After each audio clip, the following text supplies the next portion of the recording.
E aí galera, beleza? Estamos aí, mais uma aula, né, de direito penal, tá? Continuando a trabalhar o crime de furto, certo? Então, vamos lá. Lá, conforme o artigo 155 caput, fala subtrair para si ou para outrem coisa móvel alheia, né? Importante, então analisando o núcleo do tipo, nós temos lá o verbo subtrair, né? Então se eu tenho o verbo subtrair, o bem ele é retirado da vítima, certo? Então o bem ele é retirado da vítima. Ponto importante é que esse bem ele não é entregue ao agente de forma espontânea, certo? Então a vítima ela não entrega o bem ao agente. Por que isso é importante? Porque há uma diferença entre o furto e a chamada apropriação indébita, né, que nós vamos trabalhar mais à frente, né? Então, o crime de apropriação indébita, no artigo 68 do Código Penal, fala apropriar-se, né, de coisa móvel alheia, né? Então, o agente ele se apropria, ele passa a se comportar como se dono fosse. Ocorre que na apropriação indébita, a posse dele é legítima, né? A vítima entrega o bem, né, a coisa móvel alheia, de forma espontânea, certo? E o agente ele recebe, então inicialmente ele tem uma posse legítima e posteriormente ele se apropria do bem, ele passa a se comportar como se dono fosse desse bem, tá? Então a diferença do furto e da apropriação indébita. E o furto e o roubo, né? Digamos que eu estou aqui com meu celular na mão, alguém vai, pega o celular e sai correndo. Isso é o que? Furto ou roubo, né? Vamos chegar no roubo, artigo 157, que o roubo é a subtração, né? Eu tenho o ato de subtrair coisa móvel alheia mediante a prática de violência ou grave ameaça. Então, no roubo, há necessidade da violência ou grave ameaça. Então, o fato de eu estar com o celular na mão, o sujeito puxar, né, e sair correndo, isso não é um ato de violência, certo? Agora, se ele me derruba no chão, se ele me chuta, se ele me dá um soco e toma o celular, isso aí sim, eu tenho violência empregada para a prática do crime, logo eu tenho um crime de roubo, certo? Já nessa situação que só toma o celular e vai embora, isso é um furto, tá? Eu tenho uma subtração sem violência e sem grave ameaça, tá? Então isso é muito importante, beleza? Então a subtração não precisa ser clandestina, tá? Então eu posso muito bem ver o agente subtraindo, então eu tô aqui olhando, ele tá ali subindo na minha moto, ligando a moto, indo embora, eu saio gritando, ele vai embora mesmo assim, né? Não tem violência, não tem grave ameaça nenhuma aí nesse caso. Então, nessa situação eu tenho o quê? Um crime de furto, tá? Então não vou ter com isso um crime de roubo, beleza? Então é importante saber essa diferença do furto e apropriação indébita e do furto e do roubo. Mais à frente, quando nós trabalharmos, né, o furto qualificado mediante fraude, né, que é pelo emprego da fraude, veremos a diferença do furto mediante fraude e do estelionato, que, né, de certa forma, confunde muito, tá bom? Pessoal, vamos agora estudar a consumação do crime de furto, tá? Ponto importante, existem 4 teorias que trabalham, né, a consumação do crime de furto, tá? Então nós vamos depois, tá? Eu vou passar para vocês a nomenclatura bem direitinho para vocês não errarem, né, aí, tá? Eu vou aqui mencionar ela e vou mandar depois aí uma foto com o nome dessas teorias e tudo mais para você escrever direito, né? Não tem nenhum erro, tá? Então a primeira teoria é a chamada teoria da concretácio, né? Teoria da concretácio. O que é que diz a teoria da concretácio? Ela fala o seguinte, que o crime de furto ele se consuma no instante em que o agente ele toca na coisa, né? Então digamos que eu tô lá, né, numa loja, o agente ele entra lá nessa loja, né, eu sou o vendedor, quando eu observo ele tá tocando na coisa, né, com o fim de subtrair o bem para si, né? Então ele tocou, o crime está consumado, tá? Então é isso que fala a teoria da concretácio, mas ela não é adotada no nosso país, beleza? A segunda teoria é a teoria da apreensio, tá? O que é que essa teoria diz? Ela fala o seguinte, que o furto, ele se consuma quando o agente ele não apenas toca, mas quando ele segura a coisa, né? Então digamos que o cara tá lá uma televisão para vender, né, ali no mostruário, então ele olha para um lado, não vê ninguém e tal, e ele vai lá, ele não somente toca, mas ele segura na televisão, então ele pega a televisão na mão, né, ele não chega a tirar a televisão, então ele não tem posse nesse momento, né, então ele segura a televisão, então ele segurou a televisão, o crime está consumado, beleza? Então isso que diz a teoria da apreensão, também ela não é adotada no Brasil, certo? Já a terceira teoria é a teoria da amócio, né? A teoria da amócio. O que ela fala? Fala o seguinte, essa teoria, que o furto, ele se consuma com a inversão da posse do bem, né? Então, a partir do momento que eu tenho o bem na posse do agente, o crime está consumado. Ponto importante, essa posse não precisa ser uma posse mansa e pacífica. Não precisa, né? Então, digamos que o sujeito entra na sua casa, tá? Entra na sua casa, você está dormindo, né? Então vai lá, tá lá a sua televisão de 30 e tantas polegadas, 40 polegadas, ele pega a televisão, ele toca, pega a televisão, tira a televisão, né, do rack. Então, quando ele tá andando ali com a televisão na mão, você chega e prende ele em flagrante, certo? Você derruba ele no chão, enfim, o crime está consumado, ele já tem a posse. É uma posse mansa e pacífica? Não é, porque ele está dentro da sua casa, então há um risco dele ser pego. Mas isso não prejudica no que tange a consumação do crime de furto. O crime já estará consumado, certo? O crime já estará consumado. Então, a teoria que é adotada no Brasil é a teoria da amócio, tá? Teoria da amócio, beleza? Tá? Existe uma quarta teoria, que é a teoria da ablácio. Então eu falo o seguinte, que para haver a consumação do furto é imprescindível, é necessário não só a apreensão da coisa, né? O agente ele ter a posse, mas também ele deve transportar essa coisa para outro lugar. Então, pela teoria da ablácio, né? O fato do agente pegar a televisão, nesse exemplo que eu dei para vocês, e sair andando, o crime não está consumado. Ele tem que tirar a televisão ali de dentro da casa, levar para outro local. Aí sim o crime estaria consumado. E essa teoria ela não é adotada no Brasil. Então, qual a teoria que o Brasil adota? A teoria da amócio, tá? Muito importante isso, a teoria da amócio. Não há necessidade de posse mansa e pacífica, né? Então tem que ter inversão da posse, sim. Então o agente não somente tocar ou somente segurar a coisa, mas inverter a posse da coisa, ele deter a posse, né? E essa posse não precisa ser uma posse mansa e pacífica. Tranquilo? Então isso é muito importante, tá? Em relação à possibilidade de tentativa, o furto admite tentativa? Sim, é um crime plurissubsistente. Então, se é um crime plurissubsistente, é possível o fracionamento da conduta. Então, se é possível o fracionamento da conduta, logo cabe tentativa, certo? Então, vai caber sim a tentativa no crime de furto. Isso é muito importante. Existe uma súmula do STJ, que é a súmula 567, tá? Súmula 567 do STJ, uma súmula muito importante, tá? Então, eu vou aqui achar no meu vadimeco. Súmula 567 do STJ. Deixa eu só procurar ela aqui. 567. Então, a súmula 567 fala o seguinte. Já achei ela aqui. Pronto. Ela fala aqui, ó. O sistema de vigilância realizado por monitoramento eletrônico ou por existência de segurança no interior do estabelecimento comercial, por si só, não torna impossível a consumação do crime de furto, tá?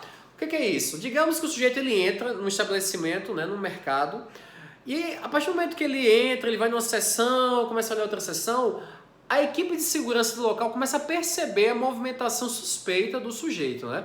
Então, a equipe de segurança começa a monitorar, digamos, tem uma pessoa lá no monitoramento, né, tá lá olhando, então passa o rádio ali para o segurança que fica ali, né, no mercado mesmo, fala, olha, fica de olho nesse cara aí porque eu acho que ele vai pegar alguma coisa. Aí ele pega, põe no bolso, aí o cara lá, né, o funcionário que está no monitoramento, passa o rádio para o segurança e fala, olha, ele pegou tais objetos e colocou no bolso, pode pegar na saída aí, né? Aí quando ele vai sair no mercado, ele é abordado. Ele é abordado, é constatado ele na posse dos objetos, é preso em flagrante por crime de furto.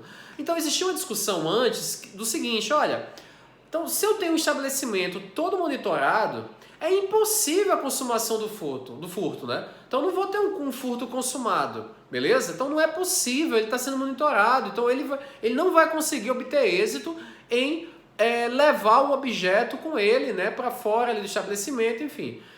Olha, na minha visão isso aí é uma discussão absurda, né? O fato dele pegar o objeto e guardar, ou por baixo da camisa ou numa bolsa, isso já é o suficiente para consumar o crime. E é o que prevalece, né? É isso que a súmula 567 deixa claro. O fato do estabelecimento ele ter um sistema de segurança, dele ter câmeras, enfim, isso não impede por si só a consumação do crime de furto. Então ele responde sim pela conduta criminosa. Tá? Já trabalhei em diversos casos, né, em supermercados aqui da cidade de furtos dessa forma. O cara ia lá, entrava, pegava os objetos e na hora de sair o segurança do estabelecimento prendia o sujeito ali, capturava ele em flagrante delito. Então, crime consumado, não tem nada, não tem nenhum problema nisso aí, beleza? Então lembrem-se da súmula 567 do STJ, tá? Súmula 567 do STJ, tranquilo? Pessoal, já falei com vocês da consumação, falei com vocês também do furto noturno, né? Falamos na aula passada, parágrafo 1º, tá? Beleza, vamos agora, né? O furto noturno é um artigo que trabalha, né, a questão do furto noturno, que é uma majorante, né? Artigo 155, parágrafo 1º, tá? Do Código Penal. Então nós temos, só recapitulando aí, nós vamos sair do caput, né? O que é o furto simples, tá? Então o caput nós temos o furto simples, né? A pena reclusão de 1 a 4 anos e a multa ainda, né? É um crime de médio potencial ofensivo, tendo em vista que é possível o suscis, né, processual, tá? Aí, parágrafo 1º, a pena aumenta de 1/3 se o crime é praticado durante o repouso noturno. Então, nós temos aqui o furto noturno. Aqui é uma majorante, ela vai incidir na terceira fase da dosimetria da pena, tá? Então, eu posso ter normalmente, tranquilamente, um furto qualificado e um furto noturno. Não tem nenhum impedimento em relação a isso. Então, a majorante do repouso noturno, ela é compatível com as qualificadoras do furto, tá? Então, não tem nenhum problema em relação a isso. Então, eu posso ter, sim, um furto qualificado, né? Então, se cair na prova, por exemplo, a prova de concurso, prova da faculdade, você vai pular. Trata-se de furto, né, qualificado pela escalada, né, majorado pelo repouso noturno, né? O sujeito escalou lá o muro, pulou para subtrair os bens e o ato ocorreu durante o repouso noturno. Lembrando que a questão do repouso noturno vai depender muito da localidade, né? Então eu apliquei o chamado costume interpretativo. Então eu vou interpretar, certo? O repouso noturno não é somente na madrugada. Então tem localidades que o repouso noturno pode ser até durante o dia. Né? Digamos uma vila lá que mora 10 mil pessoas e todo mundo trabalha na usina da Petrobras, né? Por exemplo, todo mundo sai para trabalhar, ficam uns 2, 3 gatos pingados na cidade, né? A noite inteira, digamos, durante a madrugada, todo mundo trabalhando e durante o dia o pessoal está descansando ali e tal. Então eu posso ter muito bem esse período de descanso como repouso noturno, porque a vigilância dessas pessoas estará reduzida, elas estão descansando, é um momento de descanso delas. Então eu vou ter que analisar cada localidade. Dependendo do local, por exemplo, São Paulo, um furto ocorreu 9 horas da noite, é repouso noturno? Não é, 9 horas da noite a cidade ainda está pegando fogo, né? Está em movimento ainda. Agora lá seria mais ou menos a madrugada, e olhe lá, né? Mas seria na madrugada já configura o repouso noturno sim, com certeza. Agora uma cidadezinha de interior, pacata, 8 horas da noite já seria talvez repouso noturno para eles, porque é uma cidade que dorme mais cedo, as pessoas, né? Enfim, tá? Então essa análise, ela tem que ser feita, tá bom? Pessoal, lá no parágrafo 2º, nós temos o chamado furto privilegiado, certo? Furto privilegiado. Então fala lá no parágrafo 2º do artigo 155. Se o criminoso é primário e é de pequeno valor a coisa furtada, o juiz pode substituir a pena de reclusão pela de detenção diminuída de 1 a 2/3 ou aplicar somente a pena de multa. Então aqui no furto privilegiado, primeiramente, natureza jurídica, nós temos uma causa especial de diminuição de pena, né? Causa especial de diminuição de pena. Lembrando que além do juiz poder diminuir a pena, ele pode substituir a pena, né, como eu falei aqui no final, aplicar somente a pena de multa. Ele pode deixar de lado a pena de reclusão, dependendo do contexto, então isso vai ficar a critério do juiz, né, do magistrado, e na análise do contexto, né? Princípio do livre convencimento motivado. Então ele vai analisar isso, ele vai interpretar, certo? Ele vai motivar ali, né, o que ele vai decidir. Então ele pode tanto reduzir a pena do sujeito, aí eu tenho uma causa especial de diminuição de pena, ou ele pode muito bem aplicar somente a pena de multa, né? Porque o furto, ele comporta pena de multa. Nós temos lá no preceito secundário do caput, reclusão de 1 a 4 anos e multa, né? E multa. Então podemos ter somente a pena de multa no furto. Então, no furto privilegiado, nós temos alguns requisitos. Lembrando que isso é uma causa de diminuição de pena, né? Ela incide na terceira fase do sistema trifásico, certo? Então o juiz ele vai analisar essa redução de pena lá na terceira fase, tá bom? Vamos lá, então aqui, furto privilegiado, nós temos os requisitos. Primeiro requisito, o criminoso ele tem que ser primário, né? Quando eu falo criminoso primário, é uma primariedade técnica. Qual seria? Ele pratica o furto após o trânsito julgado de um crime anterior. Então, digamos que ele praticou um estelionato, né?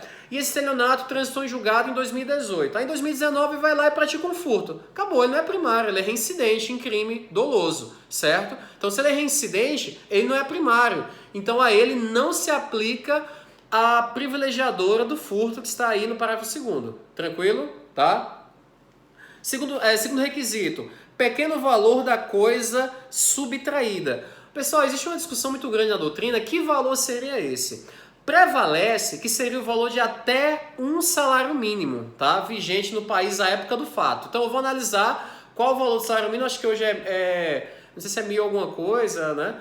Então, não lembro agora, 946, não lembro qual o valor exato do salário mínimo. Então, eu vou analisar até o valor de um salário mínimo, certo? Nós temos uma coisa de pequeno valor.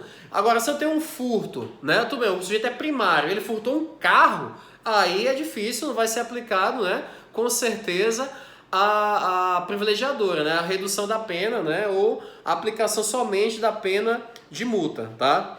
Ponto importante, pessoal, é o seguinte, lá no estelionato, nós temos também, nós vamos estudar, nós temos o estelionato privilegiado, sendo que no estelionato privilegiado fala em pequeno valor do prejuízo, né? Então, pequeno valor do prejuízo. Aqui nós temos o pequeno valor da coisa subtraída, da coisa furtada, tá? Então tem essa diferença aí, tá? Outra situação importante, você tem que analisar, ter cuidado para não confundir o furto privilegiado com o furto insignificante, certo? Lembrando, o furto insignificante é aquele que tem a incidência do princípio da insignificância, né? Então nós temos os vetores da insignificância, mínima ofensividade da conduta do agente, nenhuma periculosidade social da ação, reduzido o grau de reprovabilidade do comportamento e inexpressividade da lesão jurídica provocada. Então são os 4 vetores da insignificância, são requisitos objetivos, tá? Requisitos objetivos, e temos aqueles subjetivos que são analisados também, né? O valor sentimental do bem, a condição financeira da vítima e outros dependendo da circunstância do fato. Nós estudamos isso, inclusive, na aula passada, quando falamos que é possível, sim, a incidência do princípio da insignificância no crime de furto. Diferente do roubo, por exemplo, o roubo não admite a aplicação de insignificância, entendimento pacificado na jurisprudência, porque o roubo é um crime que comporta violência ou grave ameaça como meio de execução. Então não cabe a incidência do princípio da insignificância, né? Lembrando que a incidência da insignificância ataca a chamada tipicidade material, que justamente é o quê? O grau de violação, de ofensa ao bem jurídico tutelado pelo tipo penal, beleza? Então, qual seria a diferença, né? Pessoal, quando eu falo pequeno valor, né? Digamos que você vê uma questão assim, fulano de tal, primário, olha só, primário, né, bons antecedentes, enfim, subtrai, né, uma bicicleta no valor de R$130, né? Então, subtrai uma bicicleta no valor de R$130, né, de Cicrano, por exemplo, né? E resta claro que fulano ele não precisa disso, tendo em vista que é uma pessoa muito rica, né? Olha só, pessoal, você fala assim, e ele subtrai essa bicicleta, né, de uma pessoa que ela tem essa bicicleta como o único meio de vida dela. Olha só os elementos dessa questão, desse caso concreto, né, desse caso hipotético, né, que eu estou passando para vocês. Veja bem, será que eu tenho a mínima ofensividade da conduta nesse caso? Né? Ou pior ainda, será que a reprovabilidade dessa conduta é reduzida? É reduzidíssima, como fala a jurisprudência? De forma alguma. É uma conduta de reprovabilidade até um tanto elevada. Olha só, o autor, ele não precisa, uma pessoa rica, né? Ele vai lá subtrair uma bicicleta de um pobre que... E ele, digamos que ele sabe que o proprietário dessa bicicleta é uma pessoa pobre que trabalha com bicicleta entregando lanches, enfim, ou usa a bicicleta para se deslocar na cidade, para o seu trabalho, sua residência.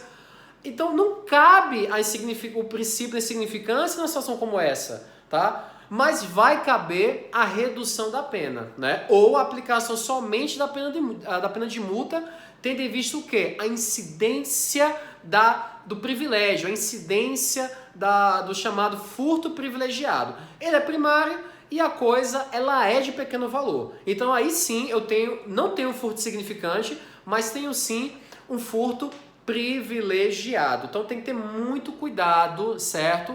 Nessa diferença entre o furto privilegiado e o furto insignificante, para você não confundir, tá? Muito cuidado aí, porque isso pode, de certa maneira, gerar uma confusão, tá? Então tem que ter muito cuidado.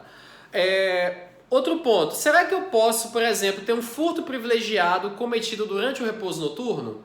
Né? Então será que há essa possibilidade? A doutrina entende que sim, é cabível, tá? Então há compatibilidade sim do furto privilegiado com o furto noturno. Então não é incompatível. Eu posso ter na terceira fase da dosimetria o magistrado analisando o quê? Uma causa de aumento e uma causa de diminuição. Ele pode analisar. Existe uma discussão muito grande, mas geralmente ele aplica a causa de aumento e posteriormente aplica a causa de diminuição para estipular a pena definitiva, tá? Então não tem nenhum problema, eu posso ter uma majorante ou minorante incidindo ali na terceira fase, né? Então, porque se não pudesse, aí ia engessar muito o trabalho do juiz, né? Tá? Não é à toa que a doutrina fala que se eu tenho duas causas de aumento, se eu tenho duas causas de diminuição, por exemplo, né? Aí tem a questão daquela causa que é preponderante, enfim, tudo isso o juiz analisa ali no âmbito da dosimetria da pena. Então, é totalmente compatível o furto privilegiado e o furto noturno. A minorante do furto privilegiado e a majorante do furto noturno. Então, nenhum problema em relação a isso, tá? Pessoal, outro ponto, o chamado furto híbrido, tá? Furto híbrido. O que vem a ser o furto híbrido? O furto híbrido nada mais é que o quê? O chamado furto privilegiado qualificado, né? Então eu tenho furto privilegiado qualificado. Como é que seria isso? Então eu tenho lá, né, o agente, digamos essa pessoa rica, esse empresário, enfim, visualiza uma bicicleta, tá ali a bicicleta, né, lá dentro de uma casa e existe um portão tem uma grade, né, a grade do portão e um cadeado. Então ele vai lá e arrebenta esse cadeado. Arrebentou o cadeado, já qualifica o furto, né? Eu tenho um furto qualificado pelo rompimento de obstáculo, certo? Ele rompe o obstáculo, abre o portão, vai lá e subtrai a bicicleta. Então isso nós temos, nesse caso, o chamado furto privilegiado qualificado. Interessante, né? Furto privilegiado qualificado. Isso é o chamado furto híbrido, certo? Furto híbrido. Existe inclusive uma súmula, que é a súmula... Peguei água e nem tomei, ó. É a súmula 511, tá? Súmula 511 do STJ, tá? Súmula 511 do STJ, vamos lá, né? Porque tem que abrir o código aqui, tá? Então fala lá, súmula 511. Cadê ela? Fala aqui, ó. É possível, olha só, é possível o reconhecimento do privilégio previsto no parágrafo 2º do artigo 155 do Código Penal, nos casos de crime de furto qualificado. Aí vem, se estiverem presentes a primariedade do agente, o pequeno valor da coisa e a qualificadora for de ordem objetiva. Olha só que detalhe importante. Pessoal, a qualificadora, obrigatoriamente, no furto híbrido, ela tem que ser de caráter de natureza objetiva. Esse exemplo que eu falei para vocês, que o sujeito vai lá e destrói, né? Ele rompe o obstáculo, ele quebra a fechadura, ele quebra um cadeado, é uma qualificadora de ordem objetiva. Agora, por exemplo, furto qualificado pelo abuso de confiança. Olha só, furto qualificado pelo abuso de confiança. Esse crime, que inclusive é um crime próprio, né, que é uma exceção, porque o furto em regra é um crime comum. Então, o furto qualificado pelo abuso de confiança é uma qualificadora de natureza subjetiva. Então, não é cabível nessa hipótese o furto privilegiado qualificado. Porque se a qualificadora for de natureza subjetiva, ao agente não se aplica o furto privilegiado. Ele responde pelo furto qualificado. Olha que detalhe importante. Então, se eu tenho a qualificadora de natureza subjetiva, que no geral no furto é o furto qualificado pelo abuso de confiança, então nessa situação é a única qualificadora de natureza subjetiva no furto. Há uma discussão da doutrina em relação ao furto qualificado, o furto mediante fraude, qualificado pelo emprego da fraude, mas ele não é de natureza subjetiva. O abuso de confiança, sim, que exige algo subjetivo, algo interno do agente. Ele detém uma confiança, né, que é sobreposta a ele, né, que é depositada nele pela vítima, e ele se utiliza disso e vai lá e pratica o furto. Poxa, um crime desse é altamente reprovável, né? Eu vou até falar alguns exemplos de casos que eu trabalhei aqui para vocês, né, inquéritos. Então, assim, nessa situação não vai caber o furto híbrido. Por quê? A qualificadora ela é de ordem subjetiva. Então, nessa situação, ele deixa de responder com incidência do privilégio e responde pelo furto qualificado apenas, tá bom? Pessoal, então eu vou aqui encerrar esse bloco de aula. No próximo a gente continua trabalhando aí, né?